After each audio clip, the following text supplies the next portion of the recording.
Salam Bapak Ibu, Saudara dan Saudari, sahabat-sahabat garam dunia yang terkasih. Satu hal yang menarik ketika orang menjadi Katolik adalah bahwa kita itu akan menemukan tata ibadat yang sama dimanapun kita berada. Baik di dalam negeri maupun di luar negeri. Tata ibadatnya pasti sama. Hal ini merupakan salah satu konsekuensi dari suksesi apostolik yang dipegang teguh oleh Gereja Katolik sampai sekarang. Kita tahu dengan sangat baik bahwa gereja itu bersifat apostolik. Artinya gereja dibangun di atas para rasul dengan Kristus sebagai batu penjurunya dan Petrus sebagai kepala dewan para rasul. Gereja sekarang ini sama seperti gereja para rasul, di mana para jemaat bertekun dalam pengajaran para rasul. Hari ini kita merayakan pesta Takhta Santo Petrus untuk mengingatkan kita sebagai anggota gereja bahwa kita semua ini berada di bawah ajaran para rasul dan Santo Petrus sebagai pemimpinnya. Kepemimpinan Petrus ini sesuai dengan tradisi diteruskan sampai sekarang oleh para paus yang berada di Vatikan.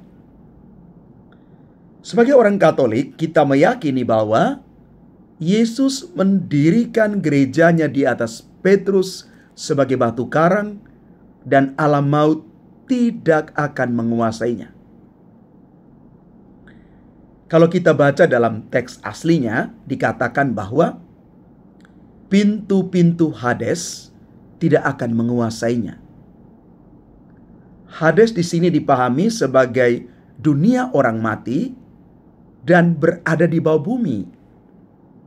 Pintu-pintu Hades pada umumnya dipahami sebagai lubang. Maka bila gereja dibangun di atas batu karang, halnya dimaksudkan supaya gereja bisa menjadi penghalang atau penutup pintu atau lubang menuju Hades itu. Gereja didirikan di atas batu karang bertujuan agar manusia tidak berakhir di dunia orang mati, sebab Allah yang kita imani adalah Allah yang hidup. Maka Allah mengendaki kehidupan yang kekal bagi setiap orang yang percaya kepada Yesus, putranya yang tunggal. Bapak Ibu saudara-saudari terkasih, kesatuan kita sebagai orang Katolik di bawah kepemimpinan Santo Petrus dan para penerusnya, para paus sampai sekarang ini adalah suatu kesatuan besar bagi kita di tengah hantaman berbagai macam aliran ideologi dan berbagai ajaran yang menawarkan klaim kebenaran yang cenderung bertentangan dengan ajaran Yesus yang diteruskan oleh gerejanya di dunia ini. Maka kita bersyukur bahwa kita memiliki kesatuan di dalam ajaran iman rasuli. Kita memiliki pegangan yang pasti akan apa yang kita wartakan dan kita lakukan di dunia zaman sekarang. Karena itu kita dituntut untuk tidak malu dan segan memberi kesaksian akan iman kita di tengah dunia. Kita bahkan harus siap dianggap aneh karena iman kita mengimani Yesus sebagai Mesias, anak Allah yang hidup, juga hendak mengatakan bahwa seluruh gerak hidup Kristiani itu harus didasari dan dimaknai dalam iman akan Yesus. Maka bila Yesus tidak lagi menjadi pengendali seluruh hidup kita, Yesus tidak punya peran lagi terhadap seluruh kehidupan kita, maka saat itu kita bisa mengatakan Allah kita adalah Allah orang mati. Tetapi yang kita yakini dan imani adalah Allah orang hidup, yang jauh melampaui ruang dan waktu. Tuhan menguasai seluruh hidup kita.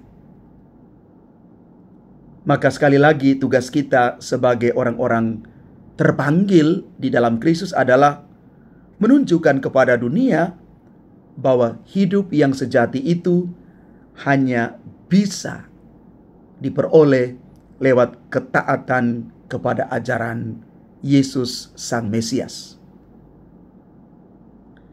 Bapak Ibu saudara-saudari yang terkasih, apakah saya pernah meragukan ajaran para rasul yang diteruskan melalui gereja Katolik di bawah kepemimpinan Santo Petrus dan para penggantinya? Apa hal-hal yang membanggakan saya sebagai seorang Katolik? Semoga kita sungguh-sungguh menjadikan diri kita orang Katolik yang membangun dan mendasarkan seluruh hidup iman kita di atas Kristus. Kita mau membangun gereja yang satu, kudus, Katolik, dan apostolik, didasarkan di atas fondasi yang kuat, yakni kitab suci, tradisi suci, dan magisterium gereja. Inilah Katolik yang sesungguhnya. Tuhan memberkati kita sekalian. Amin.